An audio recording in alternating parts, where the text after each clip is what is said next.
صل على محمد وعلى آل محمد كما صليت على إبراهيم وعلى آل إبراهيم إنك حميد مجيد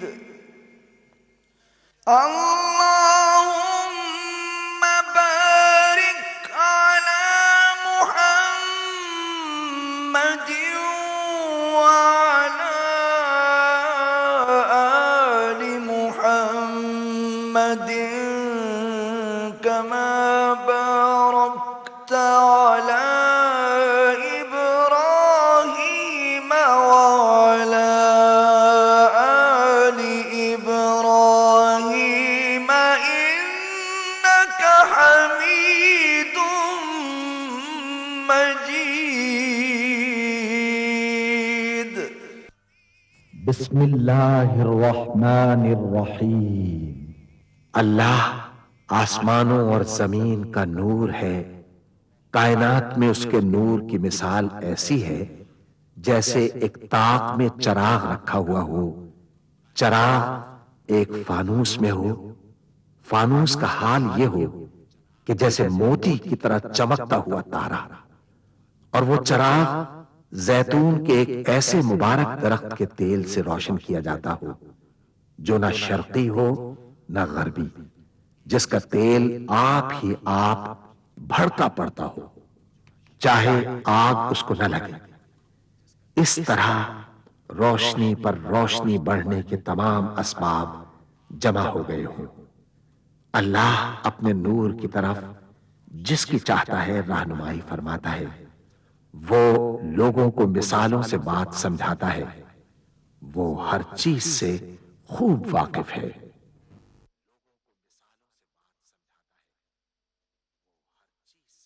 العظمت للہ، بڑائی صرف اللہ کے لیے ہے، سب تعریف اللہ کے لیے جو تمام جہانوں کا پانے والا ہے۔ اللہ تعالیٰ پاک ہے اور سب تعریفیں اللہ ہی کے لیے ہیں، اور اللہ تعالیٰ کے سوا کوئی عبادت کے لائق نہیں۔ اللہ سب سے بڑا ہے اور نہیں طاقت نیکی کی اور نہ گناہ سے بچنے کی مگر سوائے اللہ کی مدد سے، جو بہت بلند شان اور بڑی عظمت والا ہے۔ قیامت تک اللہ کی رحمتیں اور سلامتی ہو ہمارے پیارے نبی حضرت محمد مصطفیٰ صلی اللہ علیہ وآلہ وسلم پر۔ اللہم صلی علی محمد وعلی آل محمد کما صلیت علی ابراہیم وعلی آل ابراہیم انک حمید مجید۔ اللہم بارک علی محمد وعلی آل محمد کما بارکت علی ابراہیم وعلی آل ابراہیم انک حمید مجید۔ سورہ بنی اسرائیل میں اللہ تعالیٰ کا ارشاد ہے، کہہ دو کہ اگر انسان اور جن سب کے سب مل کر اس قرآن جیسی کوئی چیز لانے کی کوشش کریں تو نہ لا سکیں گے، چاہے وہ سب ایک دوسرے کے مددگار ہی کیوں نہ ہوں۔ سورہ محمد میں اللہ تعالیٰ کا ارشاد ہے، کیا یہ لوگ قرآن میں غور نہیں کرتے یا ان کے دلوں پر قفل پڑے ہوئے ہیں؟ ملاحظہ فرمائیے، الشیخ سعد الغامدی امام مسجد نبوی کی آواز میں تلاوت کلام پاک۔ اعوذ باللہ من الشیطان الرجیم، بسم اللہ الرحمن الرحیم۔ والوالدات يرضعن أولادهن حولين كاملين لمن أراد أن يتم الرضاعة وعلى المولود له رزقهن وكسوتهن بالمعروف لا تكلف نفس إلا وسعها لا تضار والدة بولدها ولا مولود له بولده وعلى الوارث مثل ذلك فإن أرادا فصالا عن تراض منهما وتشاور فلا جناح عليهما وإن أردتم أن تسترضعوا أولادكم فلا جناح عليكم إذا سلمتم ما آتيتم بالمعروف واتقوا الله واعلموا أن الله بما تعملون بصير. اور مائیں اپنے بچوں کو پورے 2 سال دودھ پلائیں، یہ حکم اس شخص کے لیے ہے جو پوری مدت تک دودھ پلوانا چاہے، اور دودھ پلانے والی ماؤں کا کھانا اور کپڑا دستور کے مطابق باپ کے ذمے ہوگا. کسی شخص کو اس کی طاقت سے زیادہ تکلیف نہیں دی جاتی. تو یاد رکھو کہ نہ تو ماں کو اس کے بچے کے سبب نقصان پہنچایا جائے اور نہ باپ کو اس کی اولاد کی وجہ سے نقصان پہنچایا جائے. اور اسی طرح نان و نفقہ بچے کے وارث کے ذمے ہے. اور اگر دونوں یعنی ماں باپ آپس کی رضامندی اور صلاح سے بچے کا دودھ چھڑانا چاہیں تو ان پر کچھ گناہ نہیں. اور اگر تم اپنی اولاد کو دودھ پلوانا چاہو تو تم پر کچھ گناہ نہیں، بشرطے کہ تم دودھ پلانے والیوں کو دستور کے مطابق ان کا حق جو تم نے دینا کیا تھا دے دو. اور اللہ سے ڈرتے رہو اور جان رکھو کہ جو کچھ تم کرتے ہو اللہ اس کو دیکھ رہا ہے. والذین یتوفون منکم ویذرون ازواجا یتربصن بانفسهن 4 اشہر وعشرا فإذا بلغن أجلهن فلا جناح عليكم فيما فعلن في أنفسهن بالمعروف والله بما تعملون خبير. ولا جناح عليكم فيما عرضتم به من خطبة النساء أو أكننتم في أنفسكم علم الله أنكم ستذكرونهن ولكن لا تواعدوهن سرا إلا أن تقولوا قولا معروفا ولا تعزموا عقدة النكاح حتى يبلغ الكتاب أجله واعلموا أن الله يعلم ما في أنفسكم فاحذروه وَاعْلَمُوا أَنَّ اللَّهَ غَفُورٌ حَلِيمٌ. اور جو لوگ تم میں سے مر جائیں اور عورتیں چھوڑ جائیں تو وہ عورتیں 4 مہینے اور 10 دن اپنے آپ کو روکے رہیں. اور جب یہ عدت پوری کر چکیں اور اپنے حق میں پسندیدہ کام یعنی نکاح کر لیں تو تم پر کچھ گناہ نہیں. اور اللہ تمہارے سب کاموں سے واقف ہے. اگر تم اشارے کنائے میں عورتوں کو نکاح کا پیغام بھیجو یا نکاح کی خواہش کو اپنے دلوں میں مخفی رکھو تو تم پر کچھ گناہ نہیں. اللہ کو معلوم ہے کہ تم ان سے نکاح کا ذکر کرو گے، مگر ایام عدت میں اس کے سوا کے دستور کے مطابق کوئی بات کہہ دو، پوشیدہ طور پر ان سے قول و قرار نہ کرنا. اور جب تک عدت پوری نہ ہو لے نکاح کا پختہ ارادہ نہ کرنا. اور جان رکھو کہ جو کچھ تمہارے دلوں میں ہے اللہ کو سب معلوم ہے. تو اس سے ڈرتے رہو اور جان رکھو کہ اللہ بخشنے والا ہے، حلم والا ہے. لا جناح عليكم إن طلقتم النساء ما لم تمسوهن أو تفرضوا لهن فريضة ومتعوهن على الموسع قدره وعلى المقتر قدره متاعا بالمعروف حقا على المحسنين. وَإِن طَلَّقْتُمُوهُنَّ مِن قَبْلِ أَن تَمَسُّوهُنَّ وَقَدْ فَرَضْتُمْ لَهُنَّ فَرِيضَةً فَنِصْفُ مَا فَرَضْتُمْ إِلَّا أَن يَعْفُونَ أَوْ يَعْفُوَ الَّذِي بِيَدِهِ عُقْدَةُ النِّكَاحِ وأن تعفوا أقرب للتقوى ولا تنسوا الفضل بينكم إن الله بما تعملون بصير۔ اور اگر تم عورتوں کو ان کے پاس جانے یا ان کا مہر مقرر کرنے سے پہلے طلاق دے دو تو تم پر کچھ گناہ نہیں، ہاں ان کو دستور کے مطابق کچھ خرچ ضرور دو، یعنی مقدور والا اپنے مقدور کے مطابق دے اور تنگ دست اپنی حیثیت کے مطابق۔ نیک لوگوں پر یہ ایک طرح کا حق ہے۔ اور اگر تم عورتوں کو ان کے پاس جانے سے پہلے طلاق دے دو لیکن مہر مقرر کر چکے ہو تو آدھا مہر دینا ہوگا۔ ہاں اگر عورتیں مہر بخش دیں یا مرد جن کے ہاتھ میں عقد نکاح ہے اپنا حق چھوڑ دیں اور پورا مہر دے دیں تو ان کو اختیار ہے۔ اور اگر تم مرد لوگ ہی اپنا حق چھوڑ دو تو یہ پرہیزگاری کی بات ہے، اور آپس میں بھلائی کرنے کو فراموش نہ کرنا۔ کچھ شک نہیں کہ اللہ تمہارے سب کاموں کو دیکھ رہا ہے۔ حافظوا على الصلوات والصلاة الوسطى وقوموا لله قانتين فإن خفتم فرجالا أو ركبانا فإذا أمنتم فاذكروا الله كما علمكم ما لم تكونوا تعلمون والذين يتوفون منكم ويذرون أزواجا وصية لأزواجهم متاعا إلى الحول غير إخراج فإن خرجن فلا جناح عليكم فيما فعلن في أنفسهن من معروف والله عزيز حكيم وللمطلقات متاع بالمعروف حقا على المتقين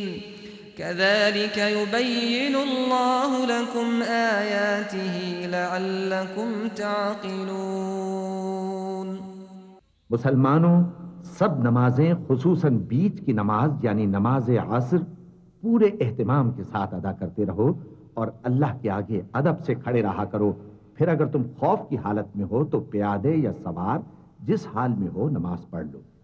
پھر جب امن و اطمینان ہو جائے تو جس طریق سے اللہ نے تم کو سکھایا ہے جو تم پہلے نہیں جانتے تھے اللہ کو یاد کرو۔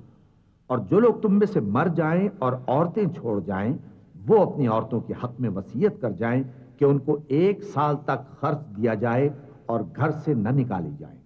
ہاں اگر وہ خود گھر سے چلی جائیں اور اپنے حق میں پسندیدہ کام یعنی نکاح کر لیں تو تم پر کچھ گناہ نہیں، اور اللہ زبردست ہے، حکمت والا ہے۔ اور مطلقہ عورتوں کو بھی دستور کے مطابق نان و نفقہ دینا چاہیے، پرہیزگاروں پر یہ بھی حق ہے۔ اسی طرح اللہ اپنے احکام تمہارے لیے بیان فرماتا ہے تاکہ تم سمجھو۔ ألم تر إلى الذين خرجوا من ديارهم وهم ألوف حذر الموت فقال لهم الله موتوا ثم أحياهم إن الله لذو فضل على الناس ولكن أكثر الناس لا يشكرون وقاتلوا في سبيل الله واعلموا أن الله سميع عليم من ذا الذي يقرض الله قرضا حسنا فيضاعفه له أضعافا كثيرة والله يقبض ويبسط وإليه ترجعون ألم تر إلى الملأ من بني إسرائيل من بعد موسى إذ قالوا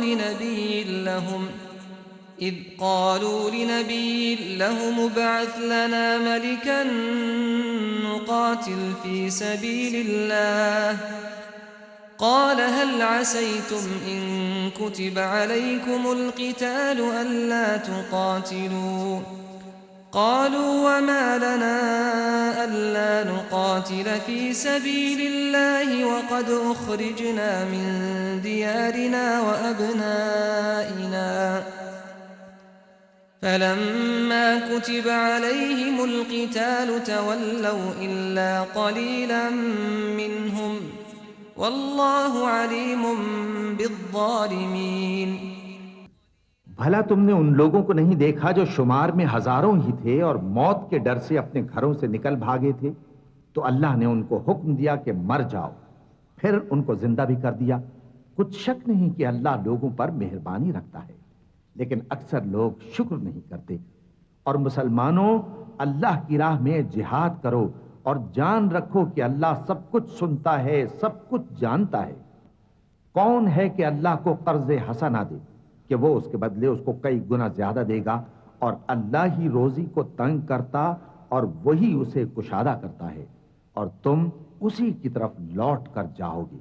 بھلا تم نے بنی اسرائیل کی ایک جماعت کو نہیں دیکھا جس نے موسیٰ کے بعد اپنے پیغمبر سے کہا کہ آپ ہمارے لیے ایک بادشاہ مقرر کر دیں تاکہ ہم اللہ کی راہ میں جہاد کریں؟ پیغمبر نے کہا کہ اگر تم کو جہاد کا حکم دیا جائے تو ایسا تو نہیں کہ لڑنے سے پہلو تہی کرو۔ وہ کہنے لگے کہ ہم اللہ کی راہ میں کیوں نہ لڑیں گے جبکہ ہم وطن سے خارج اور بال بچوں سے جدا کر دیے گئے۔ پھر جب ان کو جہاد کا حکم دیا گیا تو چند اشخاص کے سوا سب پھر گئے، اور اللہ ظالموں سے خوب واقف ہے۔ وقال لهم نبيهم إن الله قد بعث لكم طالوت ملكا قالوا أنى يكون له الملك علينا ونحن أحق بالملك منه ولم يؤت سعة من المال قال إن الله اصطفاه عليكم وزاده بسطة في العلم والجسم والله يؤتي ملكه من يشاء والله واسع عليم۔ وقال لهم نبيهم إن آية ملكه أن يأتيكم التابوت فيه سكينة من ربكم وبقية مما ترك آل موسى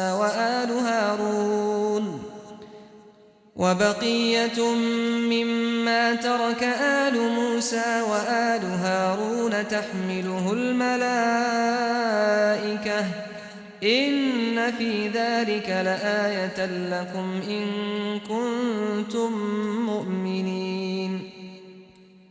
فلما فصل طالوت بالجنود قال إن الله مبتليكم بنهر فمن شرب منه فليس مني ومن لم يطعمه فإنه مني إلا من اغترف غرفة بيده فشربوا منه إلا قليلا منهم فلما جاوزه هو والذين آمنوا معه قالوا لا طاقة لنا اليوم بجالوت وجنوده قال الذين يظنون أنهم ملاقو الله كم من فئة قليلة غلبت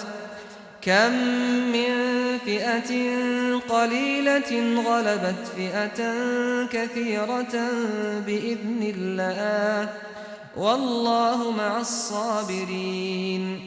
اور پیغمبر نے ان سے یہ بھی کہا کہ اللہ نے تم پر طالوت کو بادشاہ مقرر فرمایا ہے۔ وہ بولے کہ اسے ہم پر بادشاہی کا حق کیوں کر ہو سکتا ہے؟ اس سے بڑھ کر بادشاہی کے مستحق تو ہم ہیں، اور اس کے پاس تو بہت سی دولت بھی نہیں۔ پیغمبر نے کہا کہ اللہ نے اس کو تم پر فضیلت دی ہے اور بادشاہی کے لیے منتخب فرمایا ہے۔ اس نے اسے علم بھی بہت سا بخشا ہے اور تن و توش بھی بڑا عطا کیا ہے، اور اللہ کو اختیار ہے جسے چاہے بادشاہی بخشے، وہ بڑا کشائش والا ہے، دانا ہے۔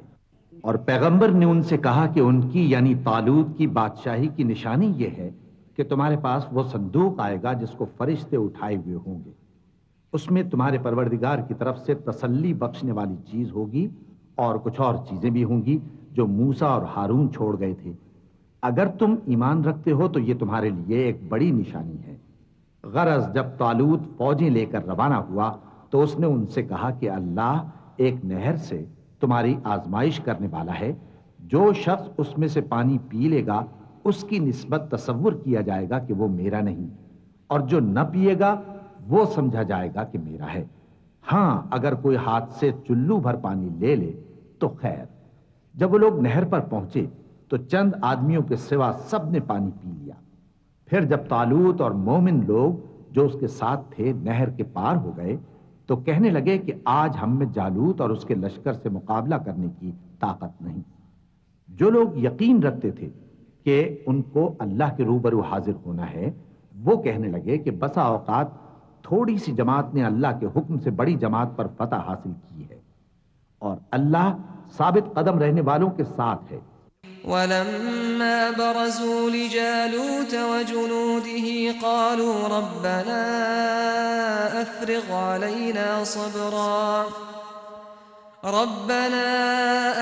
علينا صبرا وثبت أقدامنا وانصرنا على القوم الكافرين فهزموهم بإذن الله وقتل داود جالوت وآتاه الله الملك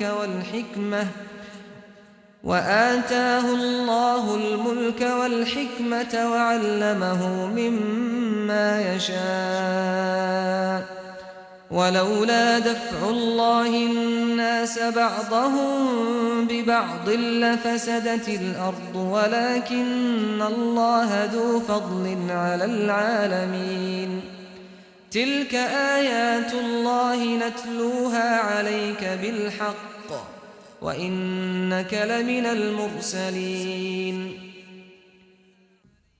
اور جب وہ لوگ جالوت اور اس کے لشکر کے مقابل میں آئے تو اللہ سے دعا کی کہ اے پروردگار ہم پر صبر کے دہانے کھول دے اور ہمیں لڑائی میں ثابت قدم رکھ اور لشکر کفار پر فتح یاب کر۔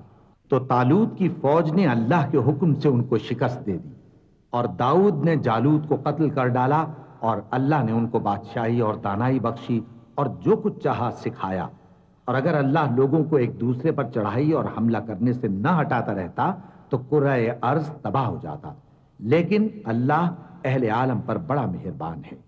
یہ اللہ کی آیتیں ہیں جو ہم تم کو سچائی کے ساتھ پڑھ کر سناتے ہیں، اور اے محمد صلی اللہ علیہ وآلہ وسلم تم بلا شبہ پیغمبروں میں سے ہو۔ تلك الرسل فضلنا بعضهم على بعض منهم من كلم الله ورفع بعضهم درجات وآتينا عيسى ابن مريم البينات وأيدناه بروح القدس ولو شاء الله ما اقتتل الذين من بعدهم من بعد ما جاءتهم البينات ولكن اختلفوا فمنهم من آمن ومنهم من كفر ولو شاء الله ما اقتتلوا ولكن الله يفعل ما يريد يا أيها الذين آمنوا أنفقوا مما رزقناكم من قبل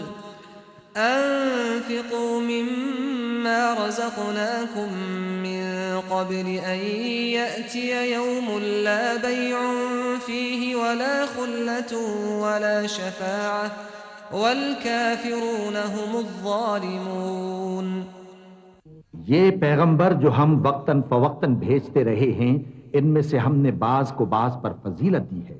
بعض ایسے ہیں جن سے اللہ نے گفتگو کی، اور بعض کے دوسرے امور میں مرتبے بلند کیے، اور عیسیٰ ابن مریم کو ہم نے کھلی ہوئی نشانیاں عطا کی اور روح القدس سے ان کو مدد دی، اور اگر اللہ چاہتا تو ان سے پچھلے لوگ اپنے پاس کھلی نشانیاں آنے کے بعد آپس میں نہ لڑتے، لیکن انہوں نے اختلاف کیا تو ان میں سے بعض تو ایمان لے آئے اور بعض کافر ہی رہے۔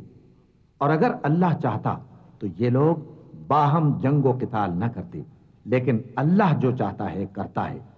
اے ایمان والو، جو مال ہم نے تم کو دیا ہے اس میں سے اس دن کے آنے سے پہلے پہلے خرچ کر لو جس میں نہ اعمال کا سودا ہو اور نہ دوستی اور سفارش ہو سکے، اور کفر کرنے والے لوگ ظالم ہیں۔ اللہ لا الہ الا هو الحی القیوم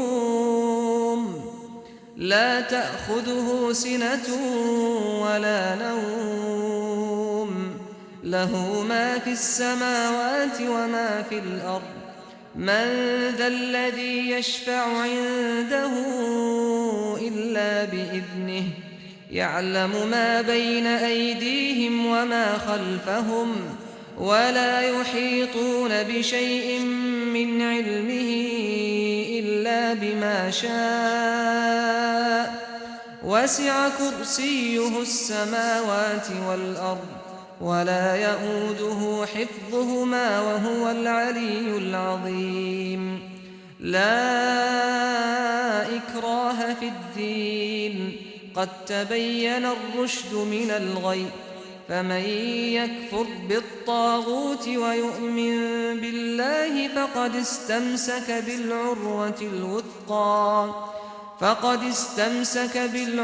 الوثقى لا انفصام لها والله سميع عليم۔ اللہ وہ معبود برحق ہے کہ اس کے سوا کوئی عبادت کے لائق نہیں، زندہ ہے، سب کو تھامنے والا، اسے نہ اونگ آتی ہے نہ نیند، جو کچھ آسمانوں میں اور جو کچھ زمین میں ہے سب اسی کا ہے۔ کون ہے کہ اس کی اجازت کے بغیر اس سے کسی کی سفارش کر سکے؟ جو کچھ لوگوں کے روبرو ہو رہا ہے اور جو کچھ ان کے پیچھے ہو چکا ہے اسے سب معلوم ہے، اور لوگ اس کی معلومات میں سے کسی چیز پر دسترس حاصل نہیں کر سکتے۔ ہاں، جس قدر وہ چاہتا ہے اسی قدر معلوم کرا دیتا ہے۔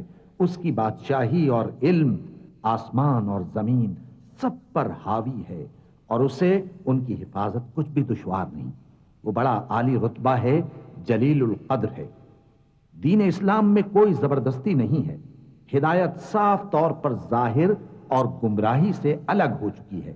تو جو شخص بتوں سے اعتقاد نہ رکھے اور اللہ پر ایمان لائے، اس نے ایسی مضبوط رسی ہاتھ میں پکڑ لی ہے جو کبھی ٹوٹنے والی نہیں، اور اللہ سب کچھ سنتا ہے، سب کچھ جانتا ہے۔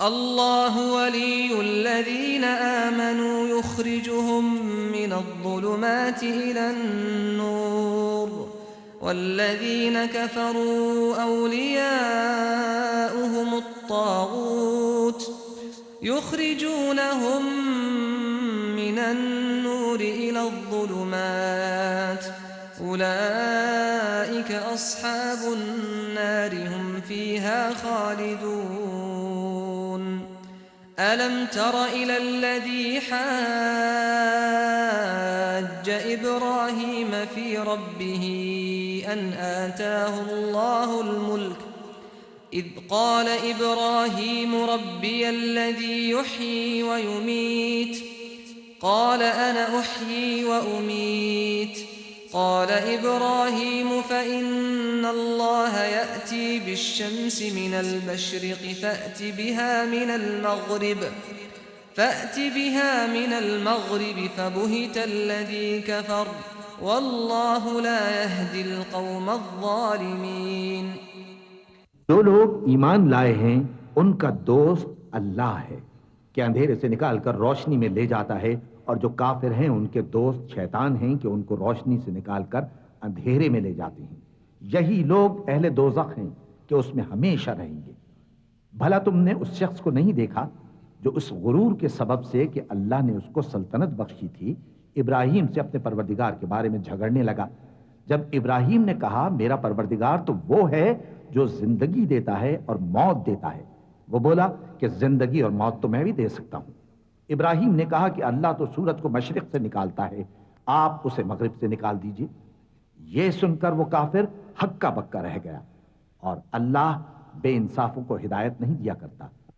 او كالذي مر على قرية وهي خاوية على عروشها قال أنى يحيي هذه الله بعد موتها فأماته الله 100 عام ثم بعثه قال كم لبثت قال لبثت يوما أو بعض يوم قال بل لبثت 100 عام فانظر إلى طعامك وشرابك لم يتسنه وانظر إلى حمارك ولنجعلك آية للناس وانظر إلى العظام كيف ننشزها ثم نكسوها لحما فلما تبين له قال أعلم أن الله على كل شيء